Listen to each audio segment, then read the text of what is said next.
Right, guys. I said I'd compose myself after the watch along, after the match reaction, and try and come on and really just speak about our front three. I don't want you to think that this is reactionary because I really don't feel like what I'm about to say is, but I do think it's time that we break up the front three. I do think it's time that we make a couple of changes because say what you like and defend who you like. Ultimately, the second half of that season from Mohamed Salah is unacceptable. It's unacceptable for a player that believes he should be paid at the top end of world football to ghost through a second half of a campaign. Three finals, Liverpool failed to scoring. And yes, I'm aware that it isn't just the front three that can score goals, but three finals, we failed to find the back of the net in. And I don't know about you good folks, but for me, when players want to be paid along with the top tier players in world football, and they want to go down in history as the greats of the game, like Cristiano Ronaldo, like Leo Messi, you have to show up and you have to perform on the big occasion.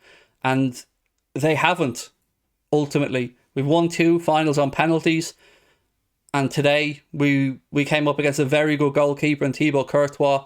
But you know, I've kind of bit my tongue to some extent for the second half of the season around the Mohamed Salah stuff because I wanted to let the situation play out and I wanted to see how his performances went. But what really sticks in my throat at the minute is if somebody has built up a game, which Mohamed Salah has with this game, as a revenge mission, as putting a right wrong, how can you put in that performance? In the final third, again, we were just awful. Our decision making was horrendous. We didn't work Thibaut Courtois enough. Yes, I'm aware he made some very good saves and he was magnificent today. And again, congratulations to Real Madrid. But we are supposed to have the best front three in world football. We have spoken about these guys in glowing terms, and Luis Diaz has been an amazing addition. But today, I just don't understand how we didn't link up better around the final third. I don't understand some of the hit and hope type of crossing that we were putting in. I don't understand the repeated runs into similar areas. We were very easy to read offensively today. Madrid put back two banks of four and said, come break us down. And we didn't. And, you know, this wasn't a game where we didn't do it because Madrid pinned us back, where they turned our fullbacks all the time. Trent,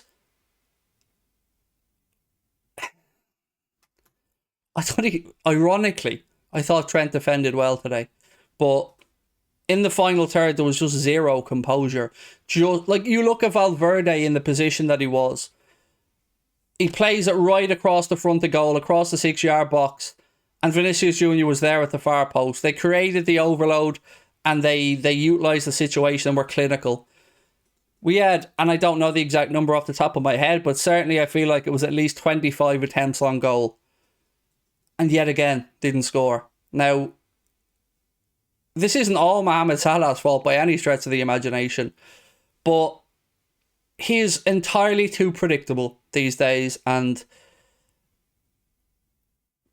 I just don't feel he deserves the money that he's asking for, and I don't know what the situation will be. I don't know if Mohamed Salah will leave. I do know what's going on with Mane, but it hasn't yet been put out there, so I don't want to say it until Mane speaks about it. But I hope we act in the transfer market. I hope we bring in a midfielder, at least a midfielder, maybe two midfielders. I hope that we bring in a new attacker. You know, perhaps we'll see more of Kate Gordon next season. We'll certainly see a lot more of Harvey Elliott, and Fabio Carvalho will be a great addition. But, you know, at some point, I feel like we have to really attack the transfer market to allow Jurgen Klopp to build his second great team. And I'm not against clever signings. I'm not against signing Fabio Carvalho for 5, 6, 7 million. I'm not against bringing in Harvey Elliott. I'm not against going out and bringing in Diaz for 40 odd million or whatever it was. But there's a lot of players out there now that are looking for clubs that are available, and I hope we see some action in the transfer market, because we've been very clever in the way we've done our business. It served us well. But today feels like an opportunity for a changing of the guard, for Jurgen Klopp to build his second Liverpool team. So with that in mind, I do think it's time we break up the front three, and we go again next season. You know, we've heard Mohamed Salah say he'll be at Liverpool next season. That's all he said. Does that mean he's leaving on a free? I guess time will tell. Jared Bowen, I'd love us to go out and get, although I don't know, what the numbers would be there if West Ham would let him move. But ultimately, I just want to know, do you guys feel like it's time for a change in the guard? Do you guys feel like the lads are flattered to deceive in the second half of the season? I think Mane was brilliant in the second half of the season, actually. And here's the thing. Mane's played as many minutes as Mohamed Salah. Mane went as deep and won the AFCON, played the same amount of games as Mohamed Salah. Yes, you can talk about the fact that Egypt had to go to extra time a lot more, but that's quite frankly because they were pretty much a one-man team. Sadio Mane had the same World Cup playoff. Sadio Mane played an ungodly amount of minutes for us week in and week out, and he performed in the second half of the season. And I said this all season, and I will repeat it now. I feel Sadio Mane has a genuine reason to feel pissed off with Liverpool Football Club, to feel like he's been undervalued, underpaid and underappreciated.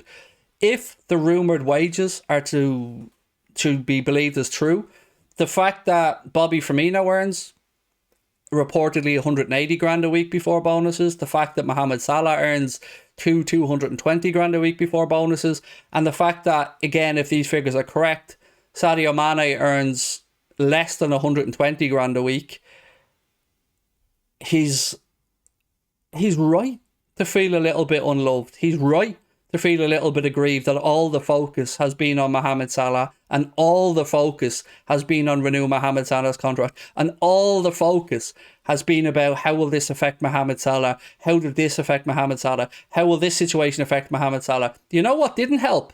The distraction. It didn't help having Rami Abbas tweeting about Mohamed Salah fancying maybe playing for another Premier League club. It didn't help when he was leaking stuff to Fabrizio Romano to say that he's open to a move to another league.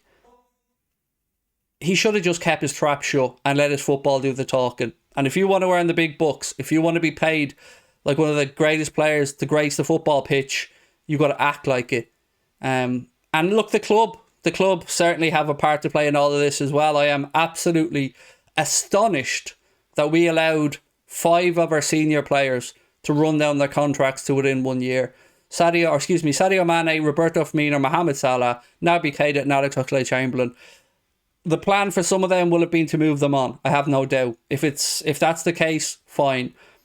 But this is it now. This is a big summer where our owners and our manager and our recruitment team have to act very quickly. Spurs, as I said, 150 million freed up there to back Conte. Chelsea with the new takeover, just talk of 100, maybe 200 million at Thomas Tuchel's disposal. Manchester City have just brought in 2 very good forwards in Erling Haaland and Julian Alvarez from River Plate, who I don't need to tell you guys bagged 6 the other night in the Copa Libertadores. And Manchester United have a new manager who will bring in some new players and they will build. So we can't sit on our hands. We can't wait for others to catch up on us. We need to be proactive and we need to push on. So look, do let me know in the comment section how you feel about the forward line. Do let me know what you would like to see done in the transfer market, and any suggestions that you have for particular players like that. As always, I would be very happy to hear them. But ultimately, this season for us has gone from one where we had a quadruple in our sights, albeit the league was always a big ask, to 2 domestic trophies and a feeling of what could have been, which I feel like we're all very deflated right now. So yeah, look, we'll come again next season, but it does feel like a chance has been missed, and we need to capitalise on it. We need to capitalise on the momentum behind the club, because the rest of the league are playing catch up, and they are catching up, and Manchester City are pulling off into the distance. So while we can't compete with them financially, we need to continue to be clever, and we need to up our game in the transfer market. So look, my friends, that is all I really wanted to say. Thank you for another amazing season. Thank you for your support of our channel. Thank you for all the kind words. Yeah, and to everyone that's watched their content, do drop a like in the video for me. Do hit that subscribe button as well. And yeah, again, let me know your thoughts on the season. Thank you on behalf of the whole team here, and I will talk to you soon. Take care. Bye-bye.